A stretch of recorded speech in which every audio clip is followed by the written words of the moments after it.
Bom, hoje nós vamos tratar, né, o que nós estamos fazendo em relação a essa formação de iniciação à formação de Mamerito. Tem uma parte sempre de um tema, né, uma área de conhecimento da Bíblia do século XXI, e ali a gente sempre envolve um livro específico e filmes, né? É assim que a gente funciona. Então, em relação a Deus, é um caso excepcional, porque o número de filmes é apenas um filme, mas são 15 episódios.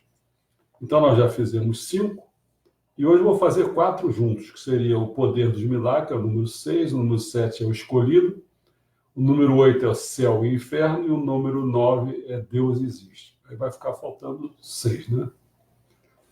Bom, então vamos lá. No Poder dos Milagres, o que eu destaquei?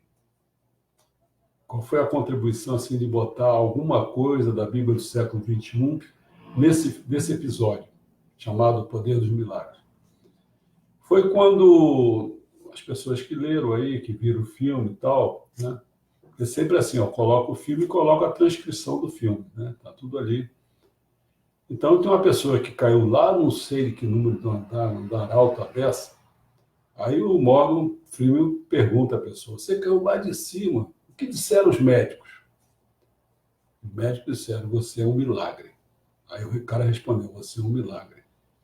Então vamos ver como é que a gente pensa em relação a um trecho de ensinamento de Meixo Sama, em relação a esse fato. É no reino nominal, chamado a se conscientizar, que é a relação com os superiores. Ele fala assim, que é o Meixo Sama: nos momentos de extrema urgência, o espírito guardião pede auxílio a Deus, que o atende, concedendo-lhe força.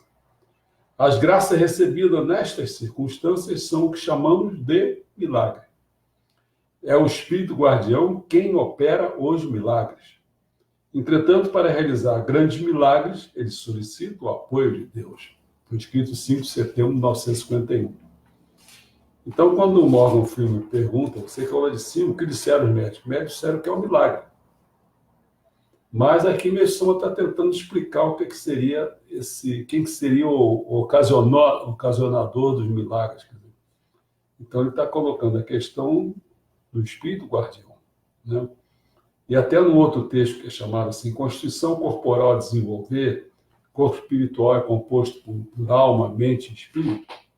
E quando ele aborda a questão específica, o ponto espírito, ele fala o seguinte: ele é escolhido entre os ancestrais, o espírito guardião. Quando uma pessoa se depara com algum perigo, o seu espírito guardião, que já tem conhecimento disso, em razão do mesmo ocorrer primeiro no mundo espiritual, esforça-se para que a pessoa saia ilesa. Tá? Um outro ponto do filme foi o seguinte: o Morgan Freeman fala assim: para descobrir o que são sorte e destino, aí a pessoa responde: no pensamento chinês, tudo tem razão para ocorrer. E o trecho que eu peguei de Meixo Sama é o seguinte: no reino nominal se conscientizar, a relação com os inferiores, e o ponto é o acaso e a evolução. Ele diz o seguinte: na verdade, nada acontece por acaso. Quem pensa de forma diferente está redondamente enganado. Está sentindo assim? Como Morgan Freeman pergunta: para descobrir o que são sorte e destino da pessoa no pensamento chinês, tudo tem razão para ocorrer. Eu estou mostrando que o Meixo Sama corrobora isso. Ele fala realmente que, na verdade, nada acontece por acaso. Então, você está vendo que tem horas que eu corroboro com o que o filme fala. Tem vezes que não, ou tem vezes até que eu acrescento, né? Uma outra coisa que foi falada foi o seguinte: para os cristãos, milagres são prova de que não é aleatório. Acreditam que Deus intervém no mundo por um motivo. Deus intervém no mundo por um motivo. E eu peguei um trecho, né, do 8.métodos, 8.22, que é pessoa, Wilson falando. Deus traçou o plano, fiscalizando e utilizando livremente um número considerável de criaturas.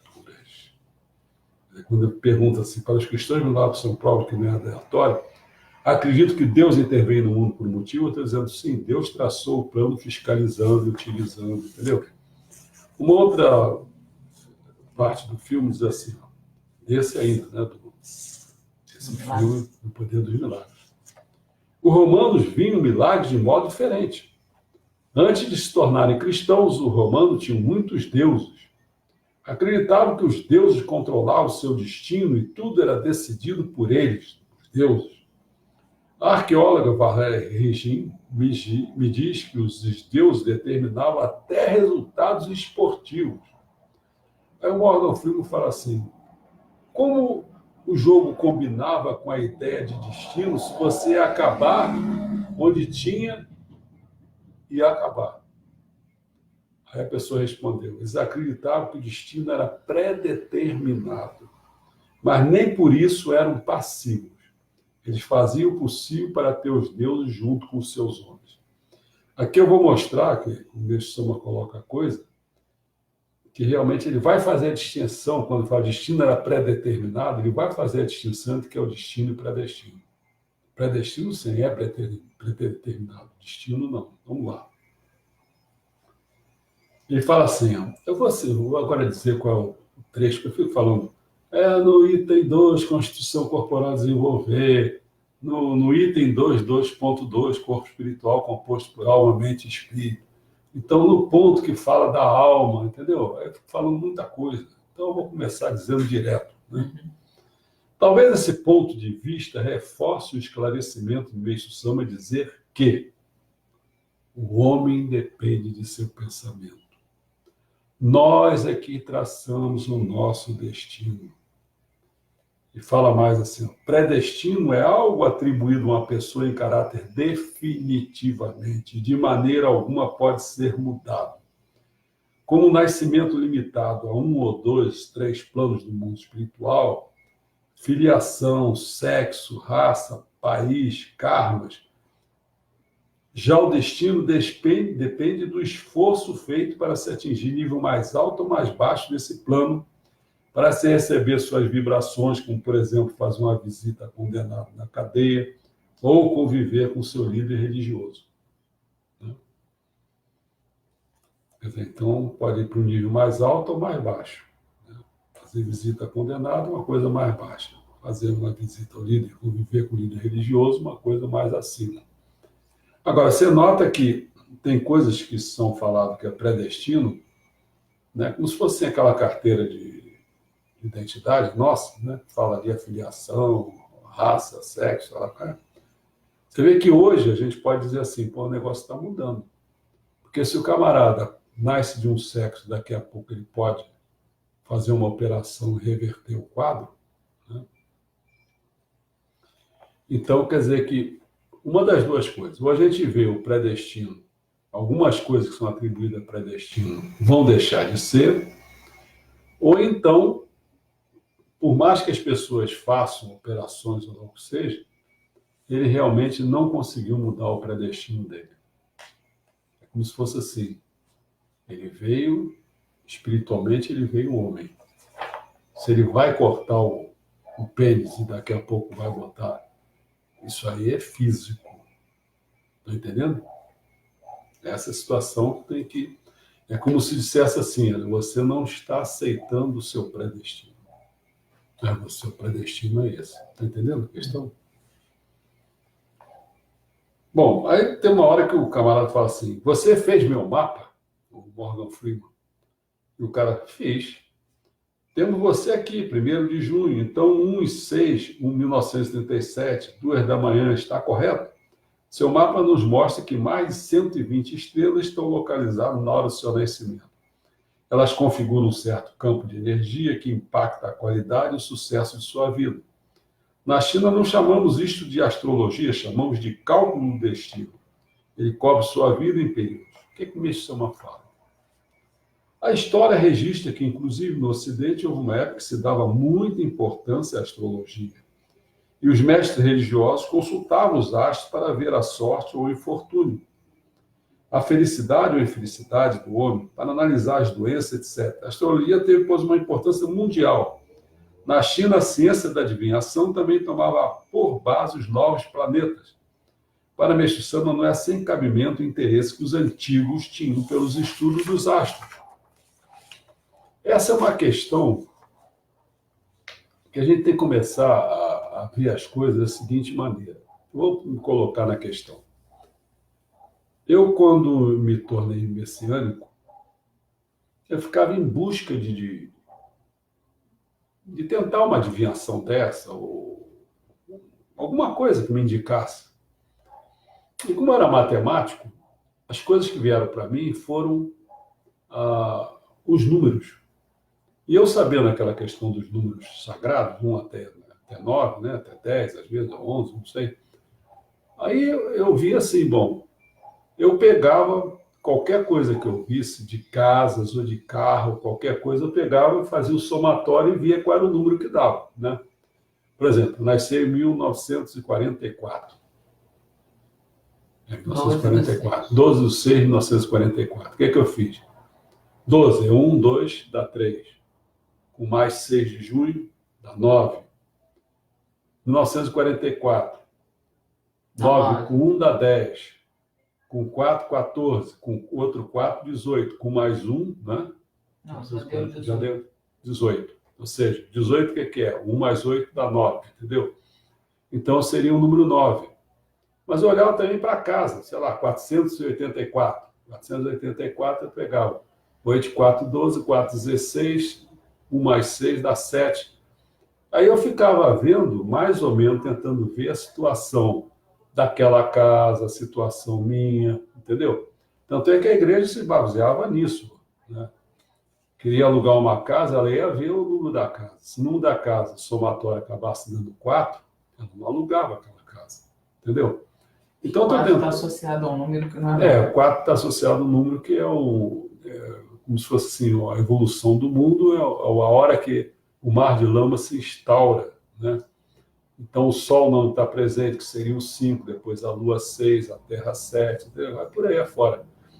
O número 1 é o começo, é Deus, tal. O número 2 é a dicotomia entre o bem e o mal, ou Yang e Yin, ou positivo e negativo. O 3 é equilíbrio. Né? 3 é o equilíbrio, né? Tal. Vai por aí.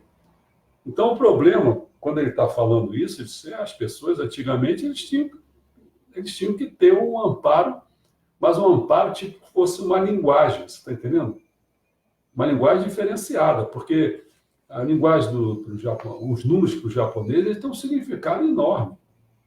Não é isso para a gente aqui. Entendeu? Não é simplesmente uma conta, não. Então, você olhar, por exemplo, a questão dos números através de um significado, você poderia ver se a tua situação hoje está boa ou não. Pô, só está dando 4 na tua vida hoje, então o negócio eu acho que não vai ser muito bom hoje, vou tomar cuidado, entendeu?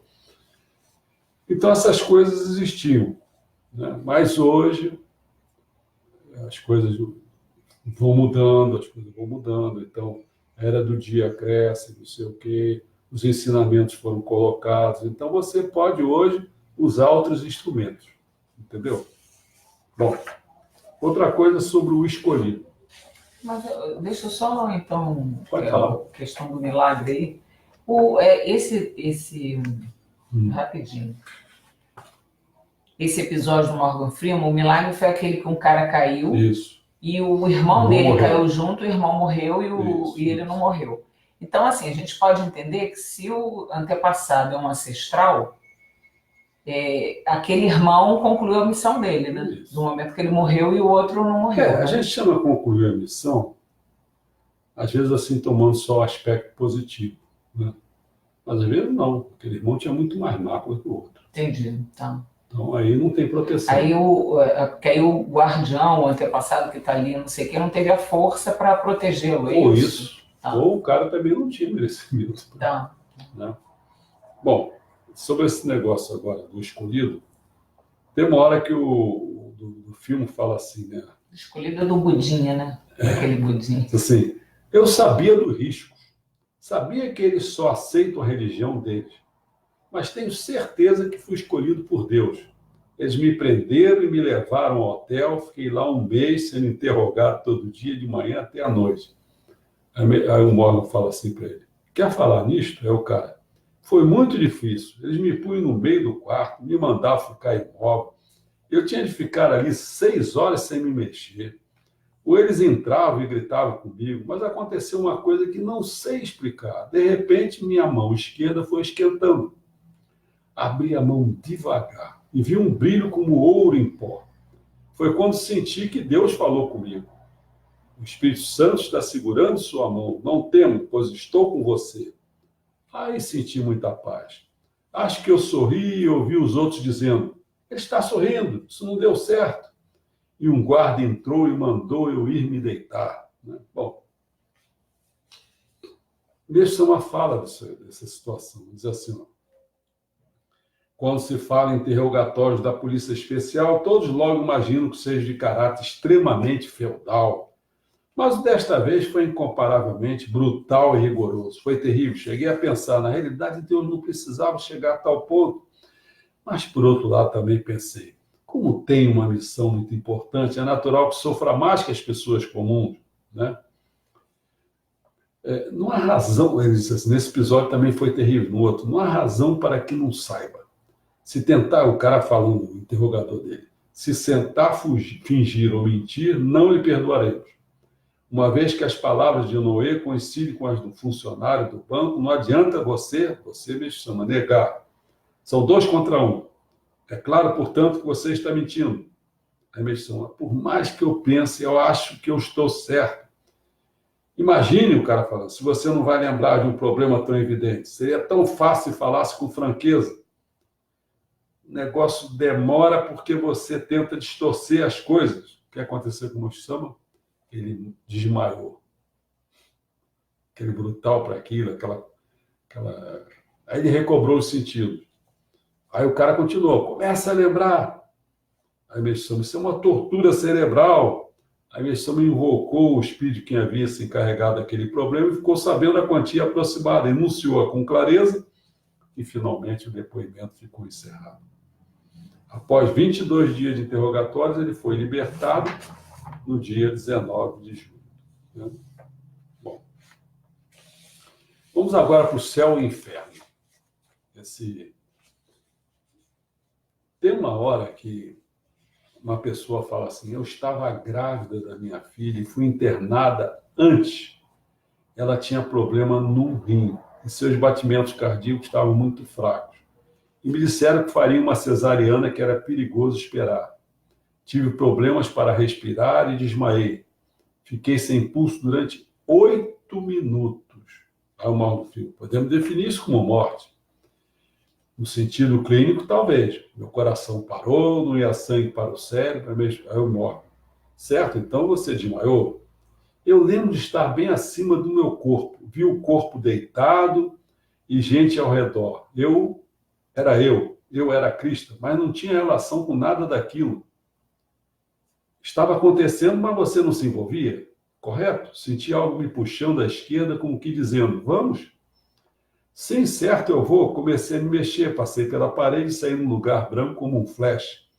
Saí para o que chamei de meu Éden, um espaço incrivelmente bonito, com colinas verdes, um céu azul, tinha uma floresta perene.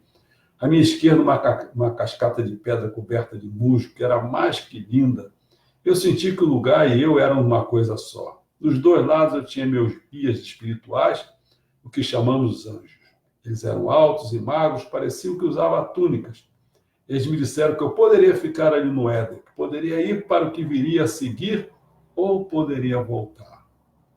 E assim que tomei a decisão, comecei a recuar, bem depressa. Eles se viraram e me disseram, se optar por voltar, tem de compartilhar o que viu aqui. e uma sensação de amor passou por mim. O que Meixo Sama fala? Diz assim, ó. O exemplo que se segue é a experiência de uma enfermeira que viu a morte de um doente. Sua descrição é tão perfeita que serve de ilustração. É um exemplo ocidental, porém, tanto no Ocidente como no Japão, existem pessoas que têm a faculdade de ver espíritos. Aí, certa vez, disse ela, fitando um doente prestes a morrer, notei que de sua testa subiu algo branco, uma espécie de névoa, que é a espiritualização e materialização. Aí eu falo, vide a física moderna, ciência espiritualista, né? Que eu desenvolvi esse curso. Está lá, no nosso arquivo, lá na nossa biblioteca. Que espalhando-se lentamente pelo espaço, tornou-se uma massa disforme, semelhante a uma nuvem, que é a separação entre o corpo espiritual e o corpo material. Pouco a pouco, entretanto, começou a tomar uma forma, que é o corpo espiritual. Minutos depois, apresentou-se exatamente com as mesmas características físicas da pessoa. De pé no espaço, olhava atentamente seu corpo material, inerte, junto do qual os familiares choravam. Parecia que desejava mostrar sua presença, mas desistiu por saber que estava em dimensão diferente.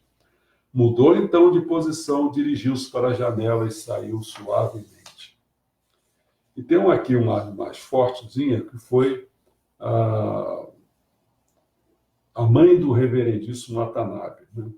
O pai dele, que eu esqueci o nome dele, acho que é Katsuhiro Watanabe, o reverendíssimo Watanabe é Tetsuo, né? Aí ele fala assim, ó, eles estão falando, entretanto, uma semana depois ela tornou a piorar, a mãe do... terrivelmente parecendo que morreria de um momento para outro. Pensei que havia chegado a hora da despedida. Não obstante, resolvi fazer outro pedido de graça. Em seguida, fiquei à cabeceira de minha esposa, o pai do reverendíssimo Watanabe, tomando-lhe o pulso constantemente. Num dado momento, ele ficou parado por mais de 10 minutos. Eu entoei a oração Matsurito com todo o sentimento e meus 6 filhos se reuniram todos à cabeceira da mãe e começaram a chorar, dizendo, mamãe já morreu. Entre eles, os filhos, estava o reverendíssimo Watanabe, quando criança, né? Com muito esforço, sentindo enorme tristeza, eu apenas conseguia dizer, não chore, sua mãe vai para um lugar muito bom. Nesse instante, segurando o pulso de minha esposa, senti que ele voltou a palpitar. Abrindo os olhos, ela perguntou, onde estou? Eu lhe respondi que estava em casa. Ela perguntou novamente, que casa? Você está em sua casa, respondi. Com uma fisionomia de grande desconsolo, ela disse, por que me chamou? Eu estava caminhando por um lindo campo em direção ao palácio e me senti imensamente feliz, como todos vocês me chamavam, virei para trás, o que foi uma grande pena. Está sentindo a mesma coisa do outro, né? Depois disso, ela recuperou-se completamente. Passado um mês, fomos até Shimizu para agradecer a Meixo Sama, o qual disse a minha esposa, vou lhe ministrar jurei. Observando ela atentamente a aparência, acrescentou, agora está tudo bem, não há mais perigo. Quando recebi o seu segundo telegrama, fiquei realmente apreensivo. Julguei que era um caso muito grave e fiz um pedido especial a Deus. O último trecho, né, que diz assim, céu e inferno não são meras ideias. Céu e inferno não são meras ideias. São partes de nós. Uma parte da qual ansiamos escapar. O que esperamos nos tornar. Aqui Meixo Sama fala assim, ó, Deus pretende formar o protótipo do paraíso como o início do advento do paraíso terrestre, mas isso não é o bastante.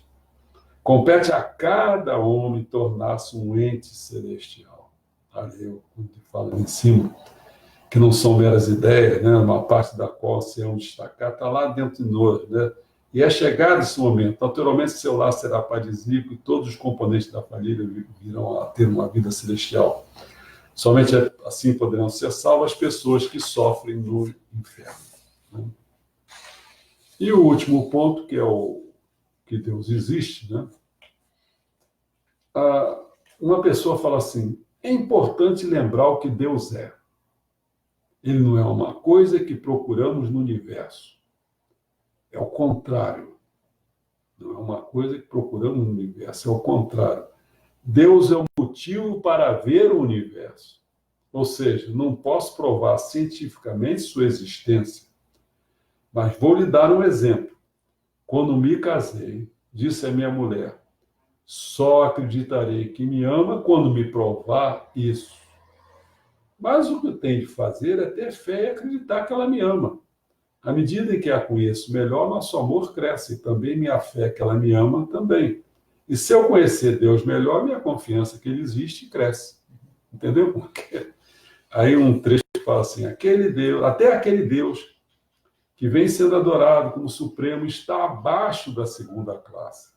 Deus está muito além, só vem sendo venerado de longe pela humanidade. Mas quem é ele então?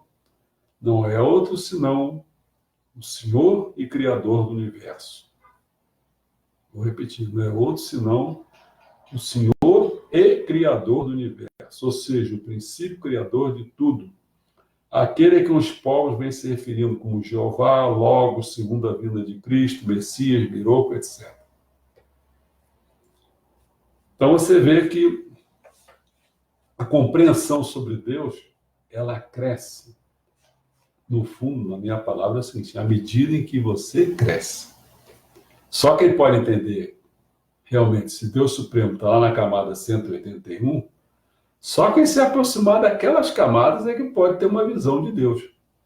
Porque já começa a ter Tchechucaco, né? Começa a ter Kenjitsu, entendeu? Quem não tem isso vai ficar vendo um Deus que não é o Deus Supremo.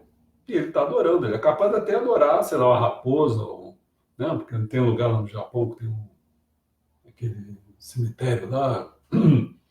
Então, esse é o nível, depende do nível das pessoas, né? Bom, com isso aqui eu dei uma ideia assim, uma meia hora.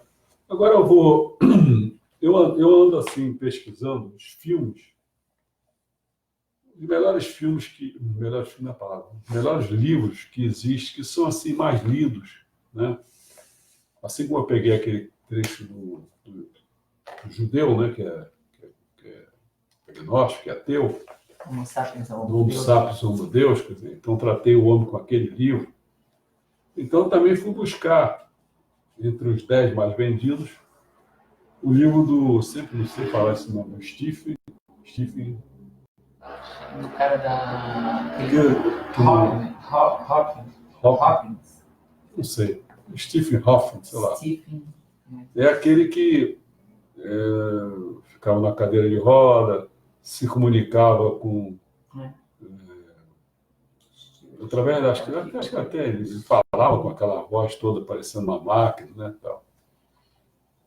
Então, eu escrevi isso em função do que ele falou. Hopkins. Né? Em cima disso, eu escrevi um texto assim, perguntando: Deus existe? Para servir para o nono. Esse nome aí, que era o episódio Deus existe. Sabe o que eu coloquei em termos de pergunta? Aí eu começo, quer dizer, aí eu estou ajeitando o escrito dele. Assim, como pensa um cientista materialista? Como pensa um cientista materialista? A ciência responde cada vez mais perguntas que costumavam ser domínio da religião. Isso é verdade. Naqueles antigão mesmo, o pessoal se apavorava, pensava que era um Deus que ia cometer alguma coisa, que a humanidade estava pecando, sei lá o quê. Quando apresentava, sei lá, uma eclipse. Já pensou uma eclipse? O pessoal selvagem, o que ele entendia aqui? Oh, que medo danado. Entendeu? Aí veio a ciência, explicou. Então, daqui a pouco, aquele negócio que era um Deus que protegia, que fazia qualquer coisa, aí foi explicado pela ciência. Então, muita coisa avançou. Quando a ciência avançou, a ciência, então, aquilo que ela explicava, através de mitologias ou não, né, aquilo ali não era, vamos dizer assim, não era verdade, era pseudo-verdade. Mas as primeiras, muita gente não sabe assim, as primeiras coisas que as pessoas procuram explicar realmente são mitológicas, mas é uma tentativa de começar a fechar a cabeça. E vai passando por uns esquemas, né, até chegar à última etapa, seria uma dialética. O cara fala com dialética, que não é simplesmente uma metafísica, não é nada disso, é uma dialética da pessoa. Aí já é um nível de lógica, de coisa muito mais elaborado, tá entendendo? Bom, então a humanidade caminha dessa maneira. Quando ele não sabe alguma coisa, você nota só que as explicações que são dadas são mitológicas. Elas não têm capacidade. Você vê que a maioria dos petistas que fala é tudo mitológico. Tudo mitológico. Não tem capacidade de organizar. Ele não se debruça sobre isso. Entendeu? Bom, a única área restante que as religiões ainda pode reclamar para si é a origem do universo. Caramba, olha só. Você está explicando tudo do planeta Terra, das pessoas, dos homens, dos seres, não sei o quê, mas quando você joga a coisa para o universo, vem a clássica pergunta. Mas nesse caso, a ciência está progredindo, não deve demorar a fornecer uma resposta definitiva. Por enquanto, a questão é: Deus criou o universo? Apesar da complexidade e variedade do universo, percebe-se que para criar um universo, precisamos apenas de 3 ingredientes, 3 apenas. Né? Porque se você tem se você tem a matéria, se você tem o espaço, né? Tem um espaço. Tudo bem, você poderia pensar, o universo tem um espaço, porque não é vazio. Aí você começa a se perguntar, não, mas esse espaço está vazio? Não, mas espera aí. Qualquer massa que ocupar um lugar no espaço, qualquer massa que ocupar um lugar no espaço, isso chama-se matéria. Então você pode pensar em matéria ou massa, certo? Então, peraí, então existe dentro desse espaço, existe matéria. Mas muita gente sabe o seguinte, pô, tem coisas que não é bem matéria, é energia. O pessoal chama de energia.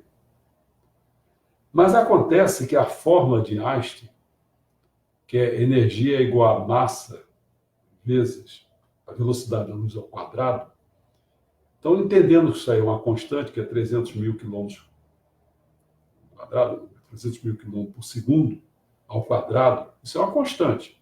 Muito alta, mas é uma constante. Então, a energia e massa é a mesma coisa. Né? Então, é como se fosse a mesma... Não tem a moeda. A moeda não tem 2 faces. Então, é como se fosse uma face é a massa, outra face é a energia. Então, aqueles 3 ingredientes, realmente, eles só têm 2, que é energia e espaço. Tá?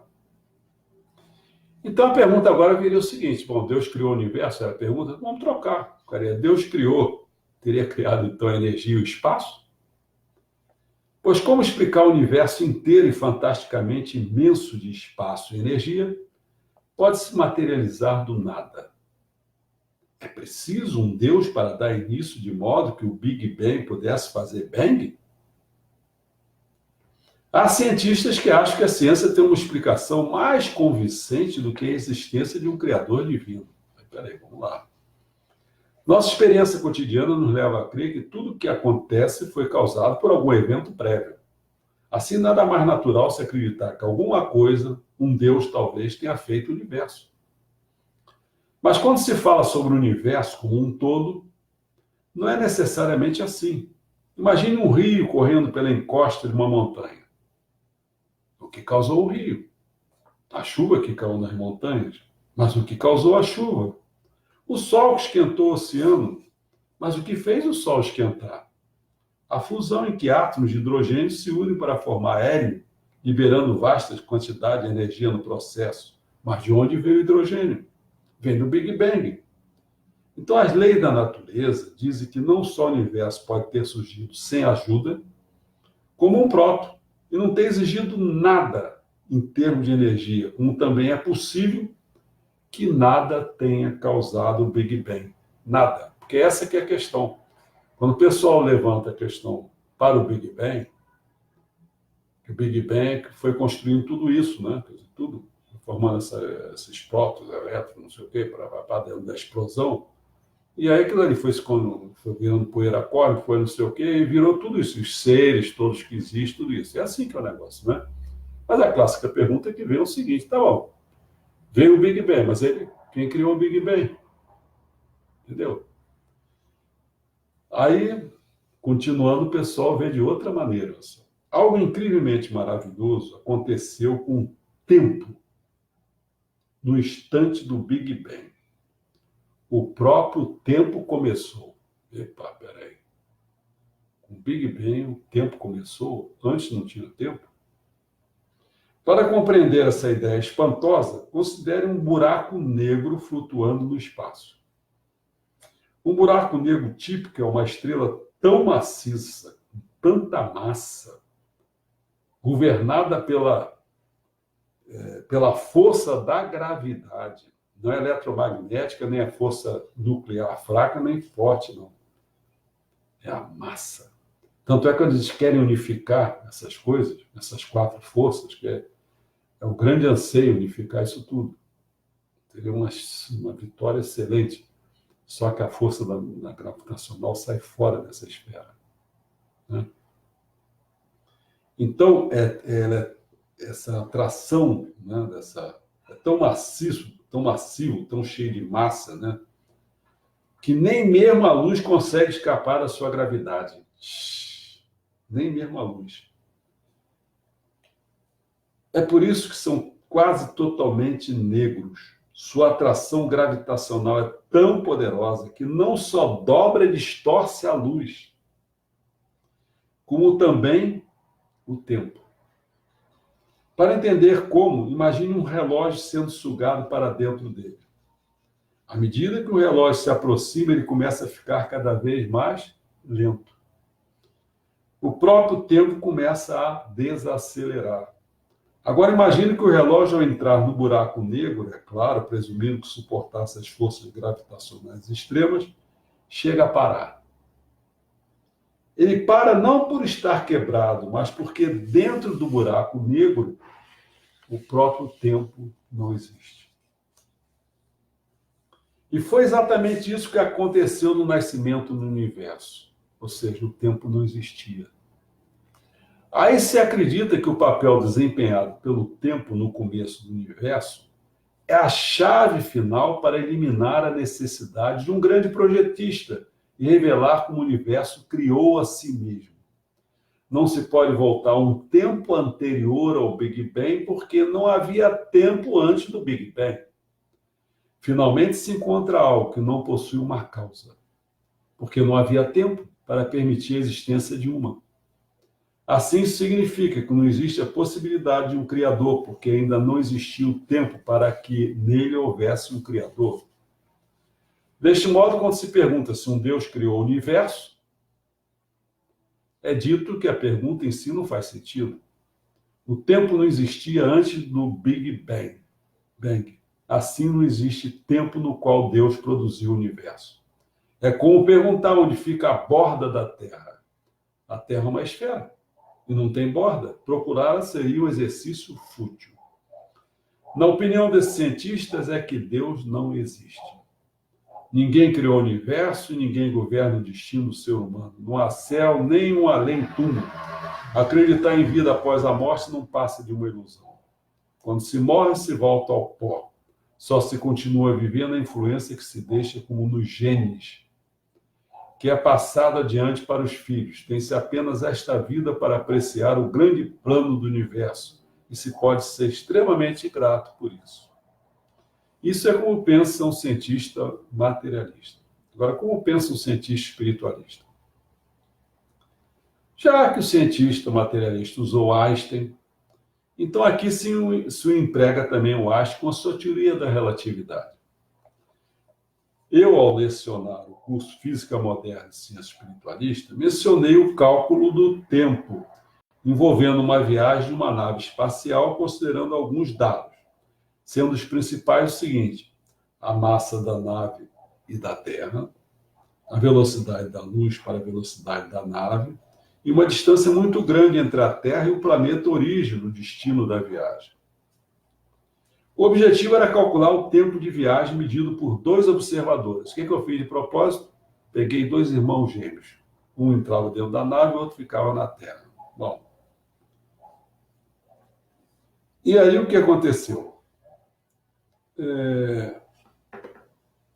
2 observadores dois referenciais de medições diferentes. Quantas respostas? Pelas equações de Einstein, resolvi o exercício e a viagem da nave para quem ficou na Terra durou 18 anos. Então, um dos irmãos gêmeos que ficou na Terra durou 18 anos. Mas para o observador localizado dentro da nave, quando ele chegou, né, durou apenas 2 anos. Foi encontrada uma resposta para cada observador. Então, como um dos resultados práticos desta teoria equacionada por Einstein, vemos que se o astronauta acabasse de ver nascer seu filho um pouco antes do início da sua viagem, ele a faria e voltaria apenas 2 anos mais velho. E chegando na Terra, encontraria o quê? Seu filho com 18 anos de idade. Incrível, não?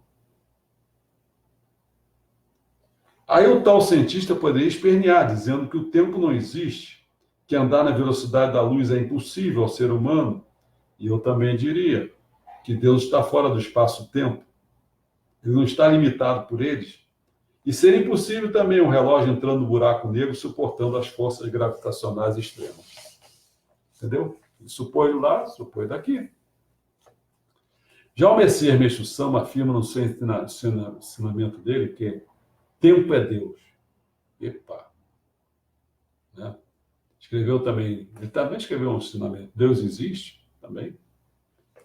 Então a controvérsia, me estão falando, a controvérsia sobre a existência de Deus é uma questão que tem desafiado os tempos e continua sempre presente. Isso justifica porque apenas do ângulo de visão materialista, obviamente as pessoas nada podem compreender a respeito de Deus, que é espírito, o qual para elas equivale ao que? Ao nada. Mas pela ciência espiritual que estou propondo, é possível reconhecer a existência de Deus. E ele vai por aí fora, e ao mesmo tempo responder a indagações sobre problemas como a vida após a morte, a reencarnação, a verdade sobre o mundo espiritual, os fenômenos de encosto e incorporação, e entre outras questões relativas ao mundo desconhecido, que chamo também de mundo intemporal, então, mundo espiritual. Né?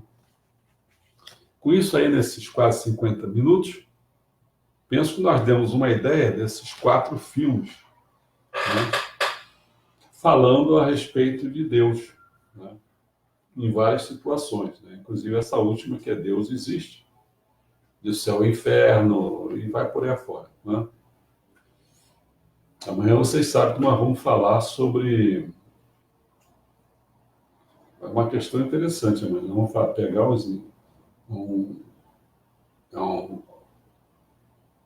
de uma organização existente messiânica, que é a Templo da Luz do Oriente. Eu vou pegar o livro que eles falam do chamado Inéditos. Bom, vamos ver agora se tem alguma pergunta. Né? Vamos ao cemitério aqui. Cemitério. Eu fiz a minha ao vivo. Você fez ao vivo. Comentei que eu fiquei... Bom, eu acho que não tem nenhuma. Então a gente agradece e amanhã então vamos entrar já com o inédito, depois a gente vai dar continuidade, né? Aquelas memórias políticas, aquilo esclarece tanto, se a pessoa prestar atenção direitinho. Na evolução de Deus também, como mostra, como esse conceito que a gente tem de Deus hoje, pô, como ele veio, né? Você vê que essa última que nós estamos falando foi do politeísmo, vários deuses, para uma monolatria. Monolatria é você pegar um e você dizer, ó, existe esse, mas existem os outros. Mas agora nós vamos da monolatria, nessa última vez, que vai ser, acho que sábado, se não me engano, da monolatria nós vamos para o monoteísmo. Então agora a questão não é que tem um e tem os outros, não, só tem ele. Entendeu como que é? Então você vê que trabalheira que é. Depois nós vamos começar a falar do Deus para os judeus, do Deus para o cristão, do Deus para o islamita. Entendeu? Aí sim, você pode ter uma ideia. Você vê que nos inícios todos que a gente começou a colocar, né? Para aqueles selvagens todos, caçadores, coletores. Depois a gente passou até para uma fase até da agricultura, né? O pessoal já criando agricultura. Aí vem o xamanismo, vem chefias. Você tem Deus lá misturado com curandeiro, com não sei o quê. Depois, aí você vem com os deuses-estados. Quer dizer, você vai vendo essa evolução. É uma coisa assim, importantíssima. É pegar essa cultura toda. Eu estou tentando passar essa ideia. O que eu estou tentando fazer? Eu estou dizendo para vocês assim, olha, eu quero falar sobre... Eu já falei, a sistematização de investição já foi feita. Então já tem um livro só, um volume só chamado Sobre Deus. Né? Mas se eu faço esse volume sobre Deus, eu faço já no ápice da fala, que o Meixão está falando sobre Deus, ele está lá em cima falando sobre Deus. Então, quando eu calço, quando eu forro, que eu mostro essa evolução de Deus, né, historicamente, então, quando a pessoa ganha um estofo desse, então, quando o Meixão fala, você tem contraponto, você diz, puxa, eles pensavam isso, Meixão passou para cá, entendeu? Essa forma, que é um espetáculo. É como eu falei para o reverendo, reverendo, eu só consegui entender muito a espiritualidade, dei sorte, porque eu fui 30 anos materialista, mas não, como comunista, eu fui materialista, mas fui materialista estudado, eu estudava o materialismo dialético histórico, todos os livros que fazer do Lenin, e Althusser, Marx, e Lukács, então, entendeu? Completamente diferente. Eu estava, assim, quando eu estudei isso, quando eu me tornei espiritualista, eu comecei a ver as diferenças todas, mas eu tinha esse embasamento. Então fica muito melhor. Por isso que eu vou realmente forrar vocês todos com muita cultura, principalmente no início, principalmente nessas 18 áreas de conhecimento. Entendeu? Vou fazer isso. Mas, ao mesmo tempo, eu estou fazendo uma outra coisa.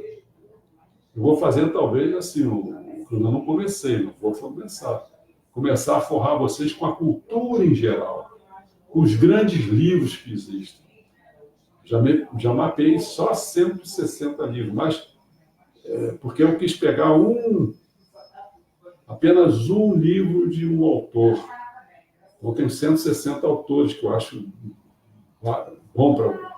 Mas, às vezes, um autor, eu já li todos os livros daquele autor. Então, se você começar a multiplicar, passa perfeitamente de 1000, entendeu? De filmes é a mesma coisa, eu já passei de 1000 também. Não, quer dizer, ter visto filme, nossa senhora, foram milhares, nesses anos todos da minha vida, milhares. Nem posso falar quantos milhares. Eu vou calcular e vou dizer para vocês. Né? Então, quer dizer que essa coisa dessa vida, eu quero mostrar a vocês como é difícil se tornar um intelectual. Não é fácil, é muito grande a coisa que tem que ser feita. Então, está fazendo isso, o pessoal está dizendo, pô, está se enaltecendo. Não, cara, estou dizendo para vocês, corram atrás. Corram atrás, senão vocês não vão se tornar um intelectual, não conseguem, não tem tempo. Eu estou fazendo isso desde os 9 anos de idade, cara. Eu tenho 75. Você entendeu como é que é? É muita coisa. Então, o máximo que vocês podem fazer é isso, é começar a correr atrás. Porque eu vou dar a trilha, eu vou dar o caminho, pô. Vou facilitar a vida das pessoas. Eu não tive facilidade. Tive alguma, mas não tive essa facilidade. Só em termos de biblioteca, construí 2. E as 2, uma eu dei para um amigo, a outra eu vendi para financiar a viagem do meu filho, que o Ita faz uma viagem, então tinha que ter... Então eu não tinha dinheiro, mas financiei vendendo os livros, entendeu? Mas as bibliotecas enormes. Eu li tudo aquilo, eu não comprava só livro, eu lia. Bom, depois eu acho que eu falo com mais detalhes, né? Acho que deu uma ideia, né? Tá bom? Bom, ninguém falou mesmo mais nada, ou não falou nada. Marley Barbosa. Tão bem informado que não há perguntas. Obrigado por mais esse excelente aula. Obrigado, Marley. Obrigado que digo eu, porque eu estou servindo. Né? Quando alguém coloca alguma coisa assim, que eu sei que estou sendo útil, eu fico muito satisfeito, porque essa que é a minha intenção mesmo. Você vê que, se perguntar a vocês, quanto que eu estou cobrando? Nada. Então, Então, eu estou fazendo isso por amor às pessoas. Só isso. Então, quando alguém reconhece alguma coisa que eu estou conseguindo atingir a pessoa, estou fazendo a pessoa crescer, isso me dá uma satisfação assim, muito grande, né? Tá bom? Nós estamos aí com o site, hoje eu estive aqui com o João, que é o criador do site, e o Cristiano e minha esposa, né?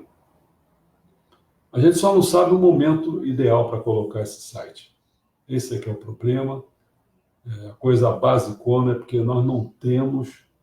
Eu não consigo, eu falo para eles, eu sou um cara, sou criativo. Então eu tenho que fazer isso, porque eu tenho tanta coisa para fazer, eu não posso ficar ligado à forma. Eu já fico ligado à forma, porque para botar todas essas coisas todas organizadas, essas transcrições todas que são feitas, é eu digitando, é eu organizando, jogando tudo para preparar para jogar dentro do Vimeo para dentro do site. É muita coisa para ser feita. Então, por exemplo, quando o João trouxe esse site, é um site importante, é bom o site, entendeu como é que é? Mas eu preciso de mão de obra, eu preciso de alguém que diga assim, não, eu quero me responsabilizar por isso. Então, o cara seria um cara que é messiânico, um cara que é interessado no negócio de computação, não sei o quê, entendeu como é que é? Precisa de reunir uma pessoa com essa característica. A gente está aí com umas esperanças aí, a gente viu um reverendo aí, parece que está tendo interesse no que a gente está fazendo, o conteúdo. Então, quem sabe se ele pode se interessar por esse site. É um site que, segundo o João, eu acho também, o seu alcance, sim, mas dá a impressão que é um alcance que poderia pegar todo o Jorei Center, todas as coisas. Aí. Vamos ver. Eu já falei para ver se a pessoa encontra ele para a gente conversar sobre isso, se ele quiser conversar. Há muitos anos eu já estou oferecendo o tempo todo coisas para a igreja, tem muito material, muita coisa. Mas só que tem que até agora a igreja fica rateando aí, não entende. Eu não sei nunca. Eu não sei se é medo para achar que eu vou ganhar um poder com isso, que eu vou querer ser reverendo. Porra, eu tenho 75 anos, não quero nada, nunca quis nada, cara. Não é que eu vou querer ser alguma coisa, só quero colaborar, não é nada com a obra, porque é isso, colaborando com a obra divina, eu aí, quem sabe, eu ganho mais uns trocadinhos de nível espiritual, eu quando passar para o outro lado, eu vou ficar numa melhor posição, eu vou fazer com que meus descendentes, meus antepassados, quer dizer, tudo vão poder crescer, quer dizer, eu vou cumprir uma missão, cara. Só isso que eu quero, vocês não estão entendendo? Ninguém precisa ficar com medo de mim, não, eu não quero nada, não, nada, só servir a missão, mais nada. Só não me põe negócio de que hoje samba, que aí não, aí eu vou quebrar o pau. Não quero, eu quero fazer que nem o guru Saíba, sei lá como é que é, do Sikhismo. Eles fizeram certo. Tinha aquele negócio do guru depois veio outro guru, depois outro guru, feito que hoje samba veio veio outro que hoje samba, veio outro. Aí sabe como é que eles encerraram a questão? O que está valendo agora, o último guru falou assim, o que está valendo agora, o guru vai ser o livro. Pronto. Aí cintou o livro lá, acabou com gente, é o livro. Então a mesma coisa tem que ser feita na messiânica. Acabou essa história de guru, ou seja, acabou que Osho Samba, o que tem que existir é o livro dos ensinamentos do Samba. Ele é o único orientador. Pof, acabou. Para de dar ordem nos outros. Vamos trabalhar em conjunto. Entendeu? Vamos cruzar as coisas. Esses são os pecados da igreja messiânica. Tem que cruzar, não fica só dando ordem, não. Não fica com poder, não. Poder para ganhar dinheiro, para promoção, entendeu? Ah, não, mas assim que eu ganho poder, estou crescendo, estou assim com minha missão. Não, não vem com essa história, não. Isso é balela. Trabalha aí, trabalha bastante, e aí deixa ver. Se você tiver merecimento, missão é só para baixo. Se não tiver, tu vai para o inferno, miserável. Entendeu? É isso aí, a lei é essa, cara. Bom, já falei demais. Tá bom? Obrigado, Marley. Tá bom. Até a próxima. Até amanhã, se Deus quiser. Memorar. Vamos lá, encerrar o vídeo.